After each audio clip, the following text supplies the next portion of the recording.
একটা সুন্দর পরিপাটি ঘর হচ্ছে একটা মেয়ে মানুষের জন্য পরিপূর্ণতার জায়গা। এই ঘরের প্রতিটা কোণে লুকিয়ে থাকে তার স্বপ্ন, তার পরিশ্রম আর তার পরিবারের প্রতি অগাধ মমতা। দিনের ক্লান্তি শেষে এই ছোট্ট সাজানো ঘরটাই হয়ে ওঠে তার শান্তির ঠিকানা। মেয়েরা পারে না আসলে এমন কোনো কাজ নেই, আমরা চাইলে সব কিছুই করতে পারি। তাহলে চলুন নতুন দেশে নতুনভাবে সংসারটা কেমন করে সাজাচ্ছি সবাই মিলে একসাথে দেখে আসি।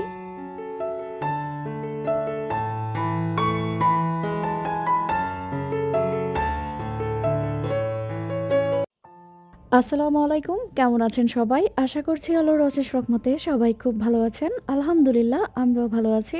পুষ্প লাইফস্টাইলে নতুন আরও একটি ব্লগ দেখার জন্য আমি পুষ্প সবাইকে স্বাগত জানাচ্ছি। বেশ কিছুদিন পর আমার নতুন সংসার থেকে একটা ভিডিও শেয়ার করতে যাচ্ছি। আশা রাখছি বরাবরের মতো আজকের ভিডিওটি আপনাদের কাছে অনেক বেশি ভালো লাগবে। আর সেই ভালো লাগা থেকে ছোট্ট করে একটা অনুরোধ করব, যারা ভিডিওটিতে ক্লিক করেছেন প্লিজ ভিডিওর শুরুতে একটা লাইক দিয়ে ভিডিওটি কন্টিনিউ করবেন। আর ভিডিও দেখতে দেখতে যদি ভিডিওর কোনো অংশ একটু হলেও ভালো লেগে যায় তাহলে অবশ্যই আমার চ্যানেলটি সাবস্ক্রাইব করে পাশে থাকা বেল আইকনটি ক্লিক করে দিবেন, যাতে করে আমি কোনো নতুন ভিডিও আপলোড করলে সাথে সাথে আপনার কাছে নোটিফিকেশন চলে যায় আর আপনি আপনার সময় সুযোগ করে আমার ভিডিওটা দেখে নিতে পারেন। আর ভিডিও দেখে যদি ভিডিও সংক্রান্ত কোনো কিছু জানার বা বলার থাকে অবশ্যই আপনার মূল্যবান মতামত আমার কমেন্ট বক্সে রেখে যাবেন। ইনশাল্লাহ সময় সুযোগ করে আমি আপনার কমেন্টে রিপ্লাই দিব। এই ভিডিওটার জন্য সবাই অনেক বেশি অপেক্ষায় ছিলেন আমি নতুন করে সংসার কেমন করে সাজালাম। আসলে ভিডিওটা 2 দিন আগেই করেছি, রোজার মধ্যে এত বেশি ব্যস্ততা, বয়স দিয়ে যে ভিডিওটা আপলোড করব সেই সময়টাও পাইনি। আর এখন তো আপনারা ঈদকে নিয়ে সবাই অনেক বেশি ব্যস্ত, তার মধ্যেও ভিডিওটা আপলোড করলাম।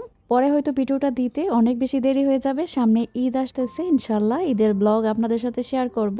গতবার কোথায় ছিলাম, নিজের দেশে নিজের বাসায় ঈদ করেছি, আর এবার কোন দেশে চলে এসেছি। আসলে মানুষের ভাগ্য যে কখন কোথায় থাকে কেউ বলতে পারে না। এই দেশগুলোতে আসলে ঈদের কোনো আমেজ নেই। আমরা বাংলাদেশে যেমন অনেক খুশি থাকি, আত্মীয় স্বজনের বাড়িতে যাই বা ঈদ আসলে ছুটি কাটাই, বাবার বাড়ি শ্বশুর বাড়ি যাই। এই দেশগুলোতে কোনো কিছুই নেই, ঈদের কেনাকাটাও নেই। তারপরও পরিবারের সবাই একসাথে আছি, এতেই আলহামদুলিল্লাহ। আমি বর্তমানে যে বাসাটায় থাকছি এটা হচ্ছে 2 রুমের একটা বাসা। 2 রুমের বাসাকে কিভাবে সাজিয়ে গুছিয়ে নিচ্ছি সেগুলোই আপনাদের সাথে আজকে শেয়ার করছি। আর এটা বলতে পারেন পুরো একটা ব্যাচেলর বাসা। ব্যাচেলর বাসাটাকে ফ্যামিলি বাসায় কিভাবে রূপান্তরিত করি সেটাই শেয়ার করব। ইনশাল্লাহ আপনাদের কাছে ভালো লাগবে। দেশে নিজের বাড়িতে থেকে এসেছি, অনেক বড় বাসায় থেকেছি, আর এখানে 2 রুমের একটা বাসায় থাকছি। এটা কিন্তু আমার জন্য একটু চ্যালেঞ্জিং। তারপরও এটাকে কিভাবে সুন্দর করে সাজিয়ে গুছিয়ে নিলে নিজের মনটাকে বসাতে পারবো সেই চেষ্টাই কিন্তু করে যাচ্ছি। এটা হচ্ছে আমার বেডরুম। প্রথমে আমি আমার বেডরুমটা গুছিয়ে নিচ্ছি।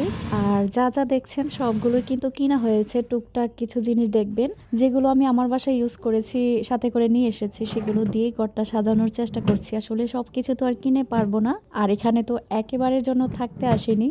যতটুক চলার মতো দরকার ততটুকুই করব, বেশি কিছু করব না। এই রুমটাতে একটা জানালা আছে, জানালার মধ্যে 2টা পর্দা দিয়েছি, পর্দা দুটোও কিনেছি।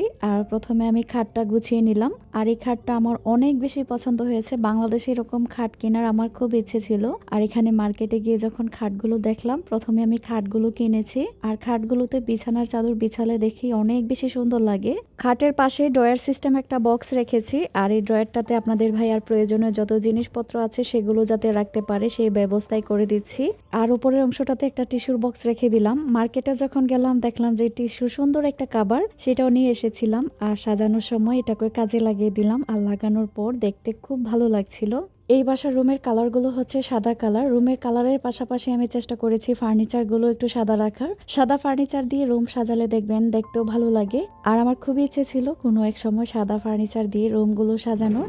দেশে না হোক বিদেশের মাটিতে হলেও রুমগুলো একটু সাদা ফার্নিচার দিয়ে সাজিয়ে নিলাম। বাংলাদেশে হয়তো যে জিনিসগুলো পরে থাকবে কাজে লাগবে না, বিদেশের মাটিতে আমরা এখন আছি সেগুলো আমাদের কাজে লাগবে। চেষ্টা করেছি টুকটাক সেই জিনিসগুলো নিয়ে আসার, যেমন এই প্রেসার মেশিনটা সেটাও নিয়ে এসেছি। এটা কিন্তু খুবই কাজের একটা জিনিস, অসুস্থ হলে যে কোনো সময় কাজে লাগে। আর নিচের অংশটাতে আমি ল্যাপটপটা রেখে দিচ্ছি। মনে হচ্ছে এই টেবিলটা একদম আমার জন্য পারফেক্ট হয়েছে, মানে যেখানে যেটা রাখার আমি সুন্দর করে সাজিয়ে নিতে পারছি। ল্যাপটপটা রাখার জন্য কিন্তু এই জায়গাটা একদমই পারফেক্ট। আর তার পাশে আমার হাজবেন্ডের ওষুধ খাওয়ার বক্সটাও রেখে দিলাম। আর এই বক্সটার পাশে আমি একটা কলা গাছ রেখে দিচ্ছি। আপনারা জানেন আমি গাছ অনেক বেশি পছন্দ করি। ঘরের মধ্যে মনে হয় সবুজের ছোঁয়া না থাকলে ঘরটা ফুটে ওঠে না বা প্রাণবন্ত মনে হয় না। নিজেকে ভালো রাখার জন্য এখানে একটা গাছ রেখেছি যাতে বাংলাদেশের ফিলটা পাই। আর এখানে মনে হয় জীবন্ত গাছ আছে না, কারণ গরমে প্রচন্ড গরম থাকে, সেই গরমে নাকি গাছ মরে যায়। তারপরও চেষ্টায় থাকবো, যদি গাছ পাই ইনশাল্লাহ খুঁজে এনে বাসায় রাখার, কারণ জীবন্ত গাছই হয়। আর গাছ যেখানে আছে সেখানে সজীবতা আছে, প্রাণবন্ততা আছে, ভালো লাগার একটা ব্যাপার আছে। একটা কর্নার গুছিয়ে নিয়েছি, আমি চলে এসেছি ড্রেসিং টেবিলটা গোছানোর জন্য, যেটা মেয়েদের জন্য খুবই ইম্পর্টেন্ট একটা জিনিস, বিশেষ করে আমি আমার মেয়ের জন্য।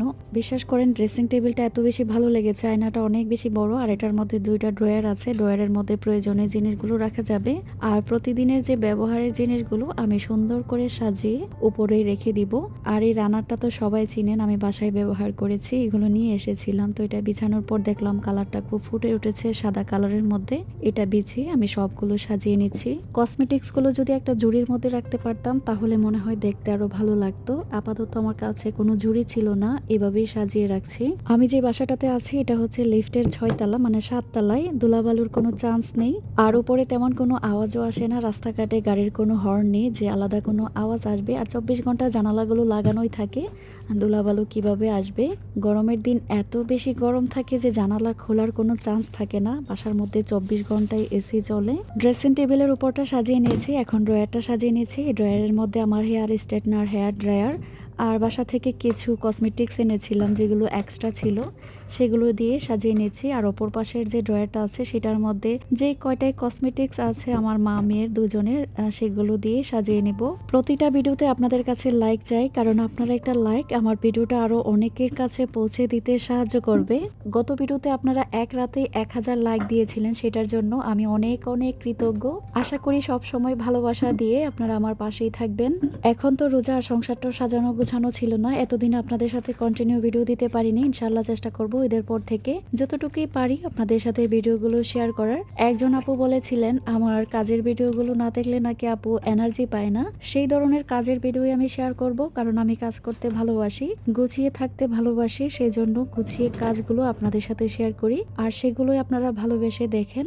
যত যেখানেই থাকি না কেন, নতুন সংসার গোছাই না কেন, আমার যেটা আসল সংসার মানে আমার দেশের বাড়ি, সেটাকে তো অবশ্যই মিস করব।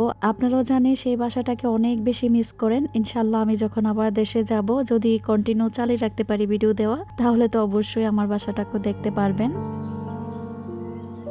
আমি যে ভয়েস দিচ্ছি, এই যে দেখুন সাইরেনের শব্দ পাওয়া যাচ্ছে, জানি না আপনারা শব্দটা পাচ্ছেন কিনা। কুয়েতের অবস্থা খুবই খারাপ, বাসার ভিতরেই থাকি, খুব বেশি প্রয়োজন না হলে বাসা থেকে বের হয় না। আপনাদের ভাইয়ার দোকান হচ্ছে বাসার নিচতলায়, মানে নিচে, বাচ্চারা লিফটে করে যায়, কিছুক্ষণ থেকে আবার বাসায় ফিরে আসে। সেই জন্যই হচ্ছে বাসাটা এখানে নেওয়া, কারণ দোকানের কাছে বাসা, যখন ইচ্ছা আপনাদের ভাইয়া বাসায় আসতে পারে বা বাচ্চারাও যেতে পারে। কারণ বিদেশের বাড়িতে তো আপনজন বলে কেউ থাকে না, কোথায় যাবে বাচ্চারা, সময় কাটাবে, নিচে গেলে একটু সময়গুলো কাটে। সেই জন্যই হচ্ছে এই ব্যাচেলার বাসাকে ফ্যামিলি বাসা করা। আর এই 2 রুমের বাসা ভাড়ার কথা শুনলে আপনাদের মাথা ঘুরে যাবে, বিদেশের বাসা ভাড়া এত বেশি।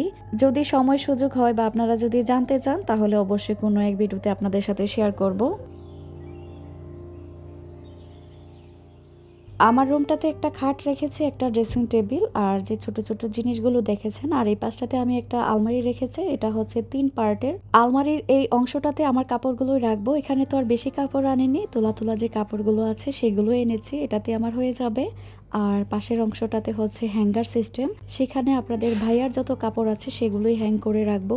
একটা মেয়ে মানুষের শরীরে যতটুকু ধৈর্য আছে সংসার গোছাতে, পুরুষ মানুষের শরীরে কি সেগুলো থাকে? কাপড় চাপড় এক একটা এক এক জায়গায় ছিল, সব কিছু আমি বের করে এনেছি। আর যেগুলো আমি দেশ থেকে এনেছিলাম, হ্যাঙ্গার কতগুলো কিনে এনেছি। আর দেখুন খুব সুন্দর করে কিন্তু সাজিয়ে দিচ্ছি।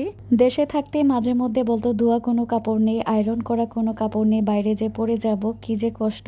সেই সাথে খাবারের কষ্ট তো আছে, একসাথে হওয়ার কারণ হচ্ছে সেও যাতে ভালো থাকতে পারে, আমরাও যাতে ভালো থাকতে পারি। যে কয়দিনই বেঁচে আছি সবাই মিলেমিশে যাতে থাকতে পারি। আমার পরিবারটার জন্য সবাই মাশাল্লাহ বলবেন, কারণ মানুষের দোয়া অনেক কিছু। ছেলে মেয়ে স্বামী সবাইকে নিয়ে যাতে ভালো থাকতে পারি।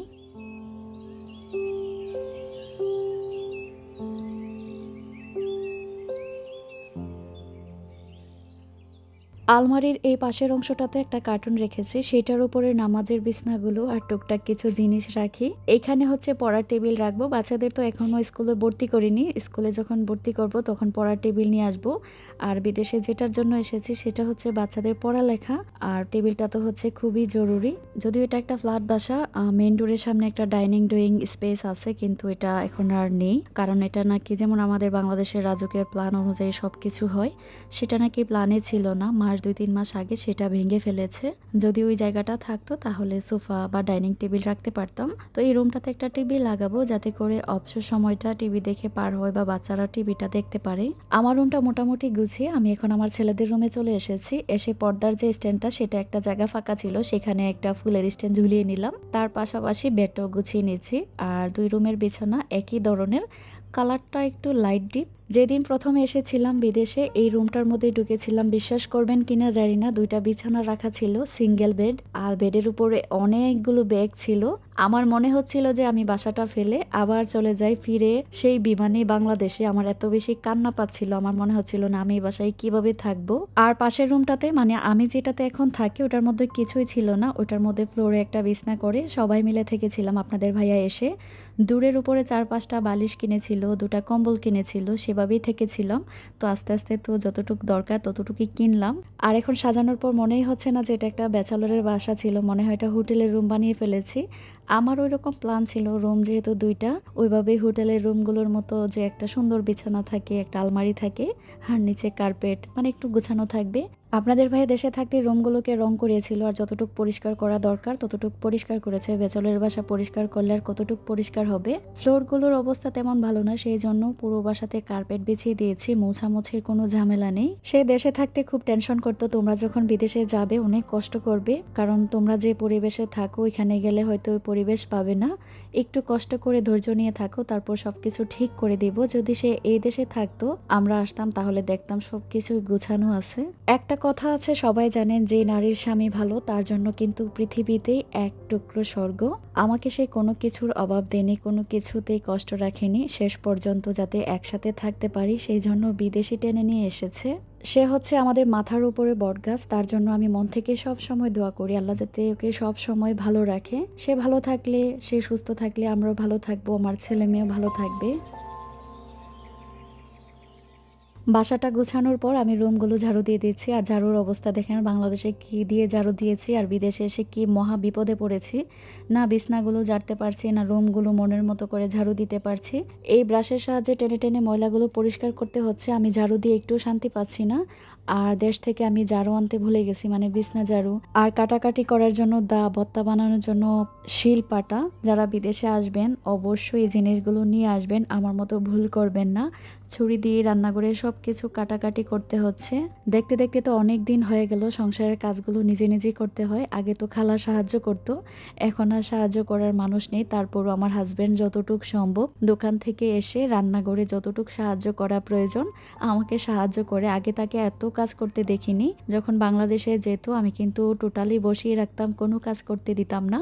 তো এখানে আসার পর দেখলাম মাশাল্লাহ অনেক কাজে সাহায্য করে, বিশেষ করে রান্নাঘরের সব কাজ। বলতে হয় না, দেখে দেখে কাজগুলো করে। আর আমি মাঝে মধ্যে বলি, তুমি আগে আমার বাসায় যেতে, আমি তোমাকে বসিয়ে খাওয়াতাম, এখন আমি তোমার বাসায় আছি, তুমি আমাকে কাজে সাহায্য করবে।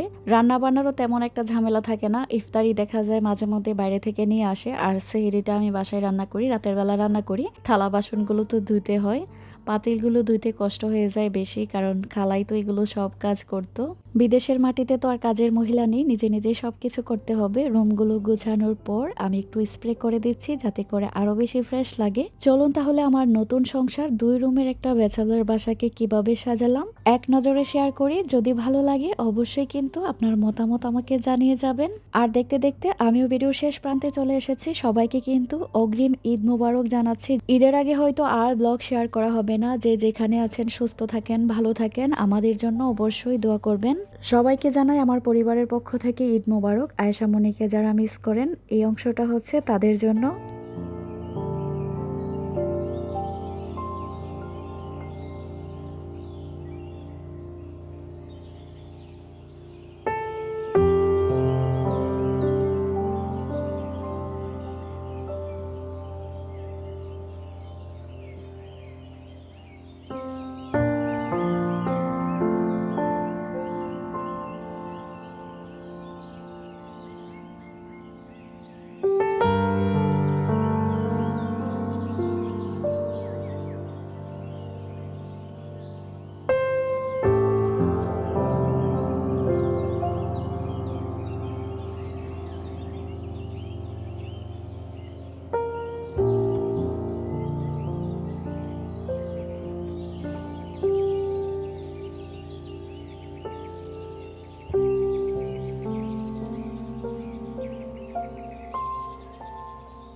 এই দেশে কিন্তু বৃষ্টি হয় না, বছরে ২-১ বার হয়। আমি যখন কাজগুলো শেষ করছিলাম তারপরেই দেখি হঠাৎ করে বৃষ্টি চালু হলো। একদম বাংলাদেশে যেরকম বিদ্যুৎ চমকি বৃষ্টি হয় এরকম আওয়াজ করে। ভাবলাম আপনাদের সাথে একটু শেয়ার করি। আমার কাছে মনে হচ্ছিল এই বৃষ্টিটা দেখে আমি বাংলাদেশেই আছি। আর এই দেশের জানালাগুলোর মধ্যে গ্রিল থাকে না, মাথা বের করে দেখা যায় সবকিছুই। মাঝে মধ্যে ভয় লাগে, তারপরে সবসময় জানালা লাগিয়েই রাখি। দেখতে দেখতে ভিডিওর শেষ পর্যায়ে চলে এসেছি। যারা ধৈর্য নিয়ে আমার পুরো ভিডিওটির সাথেই ছিলেন আপনাদের জানাচ্ছি অসংখ্য ধন্যবাদ। যদি ভালো লাগে অবশ্যই লাইক, কমেন্ট আর শেয়ার করতে ভুলবেন না।